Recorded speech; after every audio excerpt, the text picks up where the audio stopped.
Please join me in reviewing the American Nurses Association's new 2018 position statement, the ethical responsibility to manage pain and the suffering it causes. Hello, I am Dr. Marcia Bozak. I have been an ANA member since 1982. I serve on the American Nurses Association's Ethics and Human Rights Advisory Board and had the privilege of co-authoring this position statement along with the doctors Martha Turner and Eileen Weber on behalf of the Ethics Advisory Board. The purpose of this position statement is to provide ethical guidance and support to nurses as they fulfill their responsibility to provide optimal care to persons experiencing pain. The national debate on the appropriate use of opioids highlights the complexities of providing optimal management of pain and the suffering that pain causes.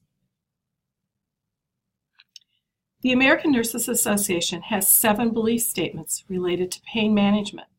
Please take a moment to review these claims before proceeding to the next slide.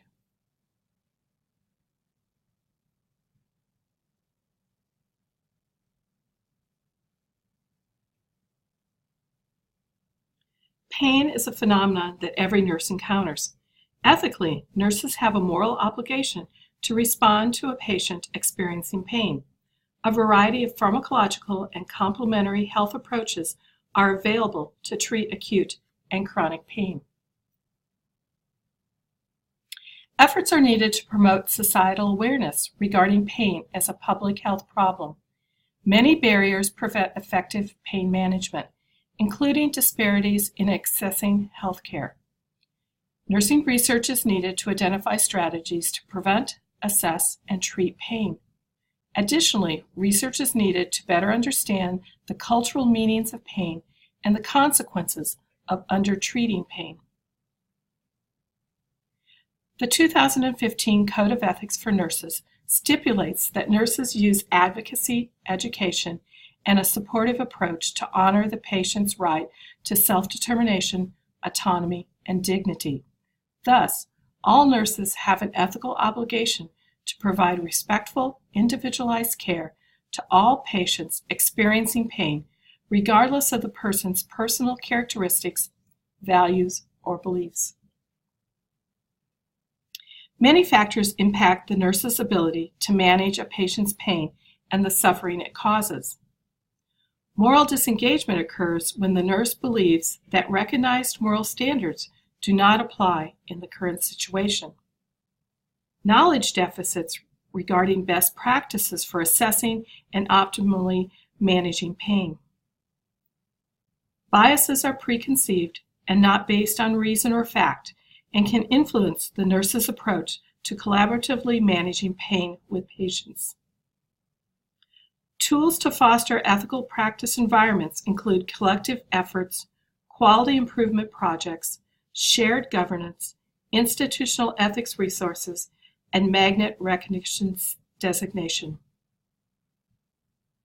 Overemphasis on pharmacological interventions like opioids has led to an imbalanced approach to pain management, which may exclude effective, holistic, complementary health approaches. ANA has posed several recommendations regarding how nurses individually and collectively can fulfill their responsibility to provide optimal care to persons experiencing pain. Take a moment to review these recommendations and to reflect on ways you might enact these recommendations in your nursing practice.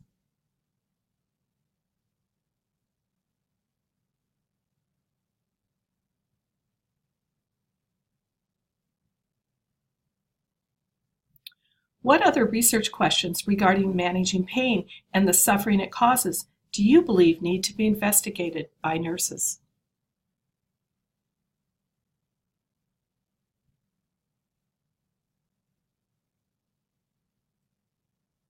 In addition to the listed questions, you may want to identify the ethical issues impacting this case. Does the fact that Mr. Martinez initially refused pain medication impact the nurse's obligations regarding his pain and the suffering it causes?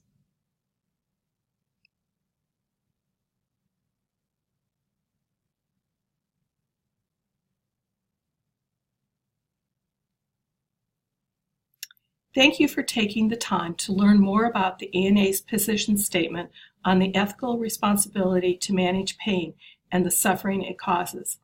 I hope this presentation has inspired you to continue to provide high-quality care to address a patient's pain and collaborate with others to promote accessible, affordable, and effective treatment resources for all persons experiencing pain or substance use disorders.